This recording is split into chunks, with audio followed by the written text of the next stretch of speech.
नमस्कार मित्रों, मैं हूं दिनेश सिंह और आप देख रहे हैं Dinesh Singh ji geography YouTube channel. मित्रों, अब तक हम राजस्थान के अफवाह तंत्र की चर्चा कर रहे हैं और राजस्थान की अफवाह तंत्र की चर्चा करते हुए हम लोगों ने बंगाल की खाड़ी के अफवाह तंत्र को देख लिया है। मित्रों, आज हम पढ़ेंगे अरब सागरीय अफवाह तंत्र। आज पढ़ेंगे अरब सागरीय अफवाह तंत्र। अफवाह तंत्र का जिक्र करेंगे। मित्रों, अरब सागरीय अफवाह तंत्र का जिक्र करते हुए हम सबसे पहली नदी का नाम लेंगे। सबसे पहली नदी पढ़ेंगे हम लोग। नदी का नाम है लूनी। लूनी लूनी नदी। लूनी नदी की बात करें दोस्तों, सबसे पहले हम इसका उद्गम देखेंगे। उद्गम, लूनी नदी अजमेर के नाग पहाड़ से निकलती है। नागपाट से निकलने के बाद ये नागौर में जाती है और नागौर में बहने के बाद पाली और पाली के बाद जोधपुर, जोधपुर से बाड़मेर होते हुए जालोर में जाती है और जालोर में जाकर के ये कच्छ के रण में, जालोर से निकलने के बाद कच्छ के रण में जाकर के विलीन हो जाती है दोस्तों। तो इसका उद्गम देख लेते हैं। उद्गम है नाग पहाड़। उद्गम है नाग पहाड़ अजमेर। ये नागपाड़ पड़ता है अजमेर में। नागपाड़ अजमेर से इसका उद्गम है और यहां से ये नदी जाती है नागौर में। यहां से ये नदी जाती है नागौर और नागौर से निकलने के बाद ये नदी जाती है पाली में और पाली से जोधपुर, पाली से जोधपुर और जोधपुर से ये बाड़मेर, बालोतरा होते हुए बाड़मेर, बालोतरा और बालोतरा के बाद बाड़मेर और बाड़मेर से ये जालोर में निकल जाती है और जालोर के बाद अंतिम रूप में ये जाकर के कच्छ के रण में विलीन होती है। कच्छ के रण में विलीन होती है सर।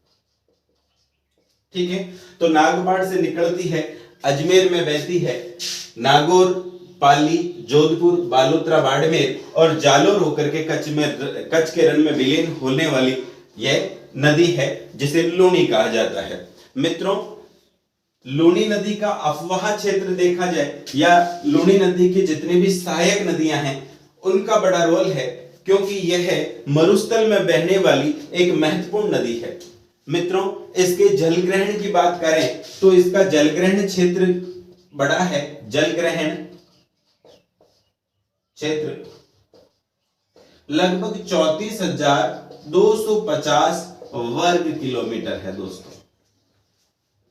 34,250 वर्ग किलोमीटर ये है दोस्तों। क्योंकि यह नदी मरुस्थलीय नदी है, मरुस्थलीय क्षेत्रों में होकर के बहती है, तो मरुस्थलीय क्षेत्रों में बहने के कारण जगह जगह पर इस नदी के मार्ग में टीले अवरोध का काम करते हैं। मिट्टी आके जमा हो जाती है जिससे यह नदी अवरुद्ध हो जाती है और अवरुद्ध होती है दोस्तों।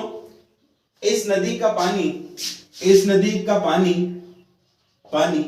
बालोतरा तक तो मीठा रहता है, बालोतरा तक मीठा होता है और उसके बाद में इसका जल खारा हो जाता है। इसके बाद में इसका जल जो है वो खारा होता है, यानी बालोतरा के बाद में इसका जल खारा होता है। मित्रों, खारा होने के पीछे कारण है कि ये पूरा का पूरा जो क्षेत्र है वो तैतीस सागर का अवशेष है और धरातलीय परिस्थिति ऐसी है कि वहां की मिट्टी में लवणता ज्यादा है, क्योंकि ये तैतीस सागर का अवशेष है और लवणता ज्यादा है और लवणता ज्यादा होने की वजह से यहां पर जाने के बाद में इसका पानी जो है वो खारा हो जाता है दोस्तों। अब बात करते हैं कि इस नदी की लंबाई की बात करते हैं कि यह नदी जो है, लंबाई की बात करें हम लोग तो यह नदी लगभग 320 किलोमीटर का मार्ग तय करती है, जो कि अजमेर से लेकर के कच्छ के रण तक फैली हुई है। अब बात करते हैं इनकी सहायक नदियों में। लूनी की प्रमुख सहायक नदियों की बात करते हैं, उसमें पहली नदी पढ़ेंगे लीलड़ी। लीलड़ी पहली नदी का नाम है लीलड़ी और लीलड़ी नदी का जिक्र करते हैं तो सबसे पहले हम बात करेंगे लीलड़ी नदी की। लीलड़ी नदी जो है वो अजमेर के जवाजा से निकलती है, अजमेर के जवाजा से निकलती है और ये लगभग पाली में जाकर के लूनी में मिलने वाली नदी है। तो इसका लीलड़ी का उद्गम देख लेते हैं। ये अजमेर का क्षेत्र है जवाजा, और जवाजे से इस नदी का उद्गम होता है और ये नदी आगे जाकर के पाली में बहती है और पाली में जाकर के ये लूनी में मिलने वाली नदी है। पाली में जाकर के ये लूनी में मिल जाती है दोस्तों। दूसरी नदी देखते हैं, इसकी सहायक नदियों में दूसरी नदी का नाम देखते हैं मीठड़ी। दूसरी नदी का नाम है मीठड़ी। दोस्तों मीठड़ी नदी पाली से निकलती है और बाड़मेर में बहती है। पाली से निकल करके बाड़मेर में बहती है और पवाला गांव में जाकर के लूनी में मिल जाती है। तो इसका उद्गम तो होता है पाली से, पाली से निकलती है, बाड़मेर में भी बहती है, बाड़मेर में बहती है और अंत में जाकर के पवाला गांव है, पवाला गांव में जाकर के लूनी में मिलने वाली नदी है दोस्तों। ठीक है, तो सहायक नदियों में लीलड़ी और मीठड़ी का जिक्र हमने कर दिया। अब नेक्स्ट नदी का नाम पढ़ते हैं। नेक्स्ट नदी है जवाई नदी। तीसरी नदी का बात करते हैं जवाई नदी। दोस्तों जवाई नदी के बारे में आपको बता दें कि जवाई नदी पाली के गोरिया गांव से निकलती है, पाली के गोरिया गांव से निकलती है और इसके प्रवाह क्षेत्र में आकर के, इस नदी के प्रवाह क्षेत्र में आकर के सुकड़ी फर्स्ट जो है वो इसके बाएं किनारे पर आकर के मिल जाती है दोस्तों। तो हम बात करते हैं जवाई नदी की। नदी का नाम है जवाई। जवाई नदी निकल रही है पाली से और पाली में ही इसके पानी को एक बार रोका गया है। पाली में इसके पानी को रोक दिया गया है और रोक करके सुमेरपुर के आसपास, कहां पर? सुमेरपुर के आसपास, सुमेरपुर में, सुमेरपुर पाली के आसपास यहां पर जवाई बांध बनाया गया है। बांध बनाया एक जिसका नाम है जवाई बांध, और जवाई बांध पेयजल का काम कर रहा है। पाली के आसपास के क्षेत्रों में ये पेयजल को उपलब्ध करवाता है दोस्तों। जवाई नदी पाली से निकल रही है, सुमेरपुर में पानी को रोक दिया गया है और जवाई बांध बनाया गया है। आगे बढ़ते हुए इस नदी में आकर के सुकड़ी नदी मिलती है। इस नदी में जब आगे बढ़ते हैं तो बाएं किनारे पे आकर के नदी मिलती है सुकड़ी।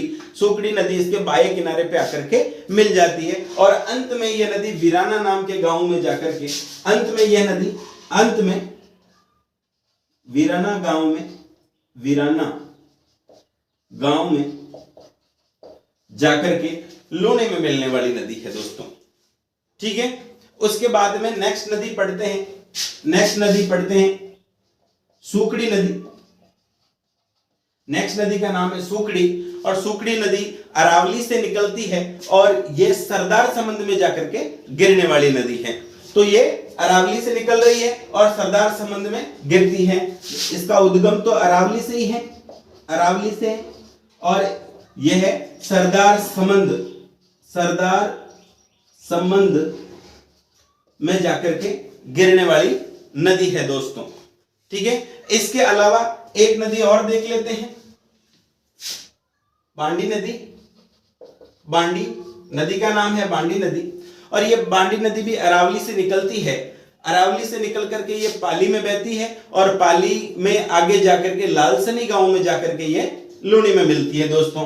तो ये अरावली से निकलती है, पाली में बहती है और आगे जाकर के पाली में बहती है और आगे जाकर के लालसनी गांव में, ये लालसनी गांव में जाकर के लूनी में मिलने वाली नदी है।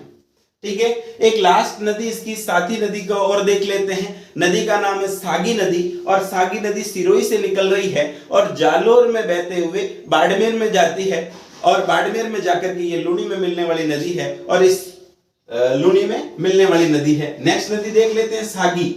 नदी का नाम क्या है? सागी। निकल रही है सिरोही से, इसका उद्गम होता है सिरोही से। सिरोही से यह नदी जालोर में जाती है और जालोर से बाड़मेर में, जालोर से और जालोर से बाड़मेर में जाकर के यह भी लूनी में मिल जाती है दोस्तों। अब बात करते हैं लूनी नदी को संक्षिप्त में वापस देखते हैं कि लूनी नदी का उद्गम नाग पहाड़ अजमेर से होता है और अजमेर से होकर के ये नागौर में प्रवेश करती है। नागौर में बहने के बाद ये पाली में जाती है, पाली से जोधपुर, जोधपुर से बालोतरा, बालोतरा बाड़मेर होते हुए जालोर में जाती है और जालोर में बहने के बाद में ये अंत में कच्छ के रण में जाकर के विलीन होने वाली नदी है दोस्तों। इस नदी का जलग्रहण क्षेत्र की बात करें तो ये नदी का अपना जलग्रहण है, बड़ा जलग्रहण है। 34,250 वर्ग किलोमीटर के एरिया से ये नदी अपना पानी इकट्ठा करती है। इस नदी की एक महत्वपूर्ण विशेषता यह है कि इस नदी का पानी बालोतरा तक तो मीठा रहता है और बालोतरा के बाद में ये नदी खारी हो जाती है, क्योंकि यहाँ के धरातलीय स्वरूप में लवणता ज्यादा है और लवणता के कारण इस नदी में खारापन आ गया है दोस्तों। अब बात करते हैं, यह नदी लगभग 320 किलोमीटर लंबी है। अब इसकी सहायक नदियों की बात करें तो पहली नदी का नाम है लीलड़ी, और लीलड़ी नदी अजमेर के जवाजा से निकल रही है और पाली में जाकर के लूनी में मिलने वाली नदी है। दूसरी नदी का नाम देखते हैं मीठड़ी नदी। मीठड़ी पाली से निकलती है, बाड़मेर बेपेड़ने के बाद में पवाला गांव में जाकर के लूनी में मिलने वाली नदी है दोस्तों। नेक्स्ट नदी का नाम है जवाई नदी, और जवाई नदी पाली से निकल रही है और पाली में ही सुमेरपुर के आसपास इसके पानी को रोक करके हमने जवाई बांध बनाया है, जो कि सिंचाई के काम में आ रहा है आज, और सिंचाई के काम में आ रहा है। आगे जाकर के ये वीराना गांव में जाकर के लूनी में मिलने वाली नदी है। इसके अलावा हमने नदी देखी थी सूकड़ी, और सूकड़ी नदी अरावली से निकल रही है और सरदार समंद में जाकर के गिर रही है। इसके अलावा बाड़ी नदी बांडी अरावली से निकल रही है, पाली में बहने के बाद में लालसनी गांव में जाकर के लूनी में मिल रही है दोस्तों। इसके अलावा एक सागी नदी को और देखा था, सागी नदी सिरोही से निकल रही है। ये सागी नदी सिरोही से निकल रही है, सिरोही से निकलने के बाद जालोर के बाद बाड़मेर में जाकर के ये लूनी में मिलने वाली नदी है मित्रों। तो लूनी नदी का जिक्र हमने किया। नेक्स्ट नदी है अरब सागरीय अफवाह तंत्र की, नेक्स्ट नदी का नाम है माही नदी। दूसरी नदी हम पढ़ेंगे माही नदी। दोस्तों माही नदी का उद्गम अगर हम देखें तो माही नदी मध्य प्रदेश के मेहू के पहाड़ियों में मेहद झील से निकलती है दोस्तों। और मेहद झील से निकलने के बाद सबसे पहले ये उत्तर में बहती है, और उत्तर में बहने के बाद राजस्थान में इसका प्रवेश खादू बांसवाड़ा में है। राजस्थान में यह नदी खादू नाम की जगह पर बांसवाड़ा से प्रवेश करती है, और राजस्थान में यह डूंगरपुर और बांसवाड़ा की सीमा बनाती है। आगे जाकर के ये डूंगरपुर और बांसवाड़ा की सीमा बनाती है, और उसके बाद ये गुजरात में चली जाती है, और गुजरात में जाकर के खंबात की खाड़ी में यह नदी गिरती है दोस्तों। इस नदी का जलग्रहण क्षेत्र की बात करें तो यह नदी अपना जल उदयपुर से भी लेती है, बांसवाड़ा से भी लेती है, और डूंगरपुर और चित्तौड़गढ़ से अपना जल इकट्ठा करती है। बांसवाड़ा के निकट इस नदी के पानी को रोका गया है और माही बजाज सागर बांध की रचना कर दी गई है। जब यह नदी गुजरात में चली जाती है तो गुजरात में भी इसके पानी को रोका गया है और वहां पर एक बांध बनाया है जिसको कहते हैं कडाना बांध। ठीक है, और यह नदी यह बांध जो है वहां पर सिंचाई और जल विद्युत हो रही है, और अपने माही बजाज सागर बांध में फिलहाल सिंचाई है, जल विद्युत की कोशिशें यहां पर चल रही है दोस्तों। माही नदी को वाकल की गंगा, माही नदी को वाकल की गंगा, काठल की गंगा और दक्षिणी राजस्थान की स्वर्ण रेखा नदी भी इसको कहते हैं। इसकी एक और विशेषता की बात करें कि माही नदी कर्क रेखा को 2 बार काटने वाली राजस्थान की एकमात्र नदी है दोस्तों। ठीक है, अब इसके सहायक नदियों में देखें तो सहायक नदियों में सोम है, जाखम है, अनास है, चाप है और मोरेन है। मित्रों माही नदी का जिक्र देख लेते हैं। नदी का नाम रहेगा माही, नदी का नाम है माही। उद्गम इसका है उद्गम है मध्य प्रदेश यानी एमपी, मध्य प्रदेश के मेहू जिले में, मेहू जिला मध्य प्रदेश का मेहू जिला है। जगह का नाम है मेहद झील, मेहद झील से यह नदी निकलती है दोस्तों। और मध्य प्रदेश के मेहद झील से निकलने के बाद में यह नदी राजस्थान में प्रवेश देख लेते हैं। राजस्थान में प्रवेश, इस नदी का राजस्थान में प्रवेश देखते हैं दोस्तों तो यह बांसवाड़ा के जगह का नाम है खादू, खादू नाम की जगह बांसवाड़ा के खादू से राजस्थान में प्रवेश करती है। और राजस्थान में प्रवेश करने के बाद यह नदी डूंगरपुर में जाती है, डूंगरपुर में बहती है और डूंगरपुर और बांसवाड़ा की सीमा बनाती है। यह डूंगरपुर और बांसवाड़ा की सीमा बनाती है। क्या करती है साहब? सीमा बना देती है। बांसवाड़ा में इस नदी के पानी को रोका गया है। बांसवाड़ा में इसके पानी को रोका और रोक करके एक बांध बनाया बांध बना दिया जिसका नाम है माही बजाज सागर बांध। इस बांध का नाम है माही बजाज सागर बांध।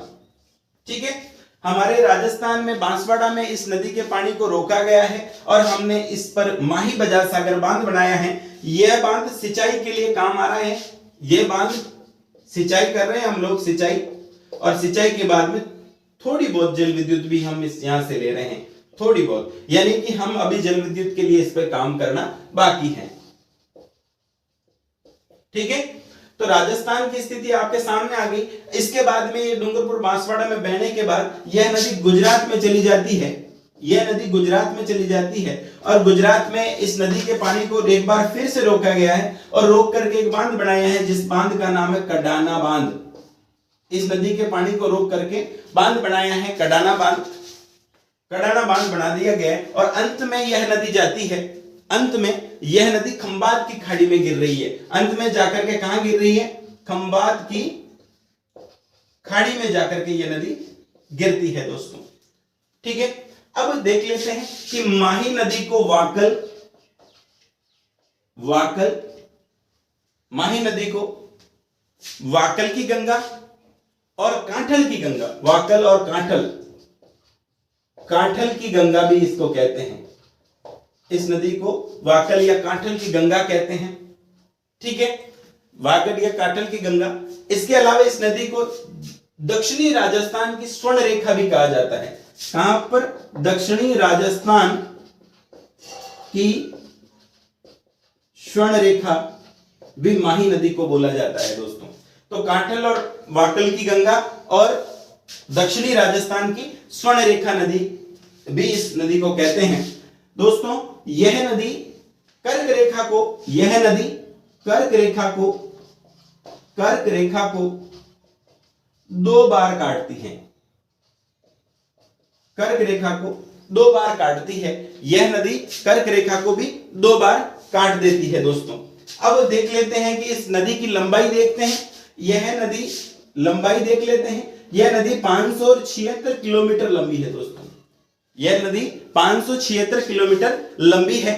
अब देखते हैं इसकी सहायक नदियों में, माही नदी की सहायक नदियों में देख लेते हैं। माही नदी की सहायक नदियों में पहली नदी सोम, जाखम, अनास, चाप और मोरेन नदियां इसकी सहायक है। तो सहायक नदियों में देख लेते हैं। जाखम नदी इसकी सहायक है साहब, जाखम नदी सहायक है। जाखम के अलावा सोम भी इसकी सहायक है। और सोम और जाखम नदियों में जब माही नदी मिल जाती है, माही नदी मिलती है, तो जगह का नाम है बेणेश्वर। बेणेश्वर में जाकर के सोम, जाखम और माही नदियां आपस में मिल जाती है और मिलकर के एक संगम बनाती है जिसे त्रिवेणी संगम कहते हैं, जिसे त्रिवेणी संगम कहते हैं दोस्तों। ठीक है, तो जाखम, सोम और माही नदियां बेणेश्वर में जाकर के मिलती है और यहां पर त्रिवेणी संगम का निर्माण होता है दोस्तों। सोम नदी जो है वो उदयपुर के बीछामेड़ा की पहाड़ियों से निकल रही है और बेणेश्वर में जाकर के माही में मिलने वाली नदी है। इसके अलावा जाखम नदी छोटी सादड़ी से निकलती है प्रतापगढ़ से और यह भी बेणेश्वर में जाकर के मिलती है। तो जाखम, सोम, जाखम और माही तीनों नदियों के बारे में हमने देख लिया कि सोम नदी तो उदयपुर से निकल रही है और जाखम नदी जो है वो छोटी सादड़ी प्रतापगढ़ से निकल करके दोनों बेणेश्वर में जाकर मिलती है और एक त्रिवेणी संगम का निर्माण यहाँ पर होता है दोस्तों। नेक्स्ट नदी की बात करें कि अरब सागरीय अफवाह तंत्र में महत्वपूर्ण नदियों में बात कर लेते हैं माही नदी की। माही नदी का उद्गम हमने देख लिया था, मेहू जिला, मेहत झील मध्य प्रदेश में है। राजस्थान में प्रवेश बांसवाड़ा के खादू में है। इसके बाद ये डूंगरपुर बांसवाड़ा की सीमा बना रही है और बांसवाड़ा में इसके पानी को रोका गया है और एक बांध बनाया गया है जिसका नाम है माही बजाज सागर बांध। यह बांध वर्तमान में सिंचाई के काम में आ रहा है, लेकिन यहाँ पर जल विद्युत उत्पादन की भी संभावना पैदा की जा रही है। अब बात करें कि यह नदी आगे जाती है तो गुजरात में जाती है और गुजरात में यहाँ पर पानी रोक करके इस पर कडाना बांध बनाया गया है और अंत में यह नदी जाकर के खंबात की खाड़ी में गिर जाती है दोस्तों। इसी नदी को वाकल या काटल की गंगा भी कहते हैं और दक्षिणी राजस्थान की स्वर्ण रेखा भी इसी नदी को कहा जाता है। इस नदी की एक और विशेषता है, यह नदी कर्क रेखा को 2 बार काटने वाली नदी है दोस्तों। इसकी सहायक नदियों में हम लोगों ने जाखम नदी को देखा था। जाखम नदी प्रतापगढ़ से निकल रही है, जाखम नदी को देखा, जाखम नदी प्रतापगढ़ से निकलकर बेणेश्वर में मिल रही है, और सोम नदी उदयपुर से निकल करके बेणेश्वर में मिल रही है, और माही नदी भी बेणेश्वर में आ जाती है। ये तीनों नदियां जहां एक जगह मिलती है, जहां पर त्रिवेणी संगम बनाती हैं। दोस्तों इस नदी की कुल लंबाई 576 किलोमीटर है। नेक्स्ट देखते हैं, अरब सागरीय अफवाह तंत्र में महत्वपूर्ण एक और नदी बची है दोस्तों, उसका जिक्र हम करते हैं। नदी का नाम है साबरमती। नदी का नाम है साबरमती, छोटी सी नदी है साबरमती, और साबरमती नदी उदयपुर के दक्षिण पश्चिम से निकलती है और उदयपुर और सिरोही में बहती है, बहते हुए खंबात की खाड़ी में गिरने वाली नदी है। तो तीसरी नदी हम लोग पढ़ रहे हैं साबरमती, साबरमती नदी, और साबरमती नदी जो है उदयपुर से निकलती है, उदयपुर के दक्षिण पश्चिम से निकल रही है, उदयपुर के दक्षिण पश्चिम से निकलती है साबरमती नदी, उदयपुर के दक्षिण पश्चिम से निकलती है। उसके बाद ये सिरोही में जाती है, ठीक है, इसके बाद ये सिरोही में जा रही है, ठीक है, सिरोही में बहते हुए ये खंबात की खाड़ी में गिरती है दोस्तों। आगे जाकर के ये खंबात की खाड़ी में गिरती है, खंबात की खाड़ी में ये नदी जाकर के गिर जाती है दोस्तों, ठीक है। प्रारंभ में जब ये नदी शुरू होती है तो दो धाराओं के रूप में बहती है दोस्तों, एक का नाम वाकल और दूसरे का नाम सेई है। प्रारंभ में यह नदी प्रारंभ में यह वाकल के नाम से, एक नदी एक नाला आता है वाकल के नाम से, और दूसरी सेई के नाम से ये नदियां बढ़ती है, और आगे जाकर के एक होकर के इसका नाम साबरमती हो जाता है, आगे जाकर के साबरमती इसका नाम हो जाता है दोस्तों।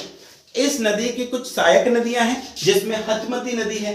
इस नदी में कुछ सहायक नदियां हैं, जिसमें एक का नाम है हथमती, मेसरवा और याजम नदियां इसकी सहायक नदियों में गिनी जाती है दोस्तों। तो इस प्रकार से अरब सागरीय अफवाह तंत्र में मुख्य रूप से लूनी नदी, माही नदी और साबरमती नदी का जिक्र हमने किया, और इनकी सहायक नदियों के बारे में हम लोगों ने विस्तार से चर्चा की है। दोस्तों इस वीडियो को शेयर करें, सब्सक्राइब करें और बेल आइकन को जरूर दबा दें, ताकि हमारे द्वारा बनाए गए वीडियो आप तक सबसे पहुंच सके। थैंक यू, धन्यवाद।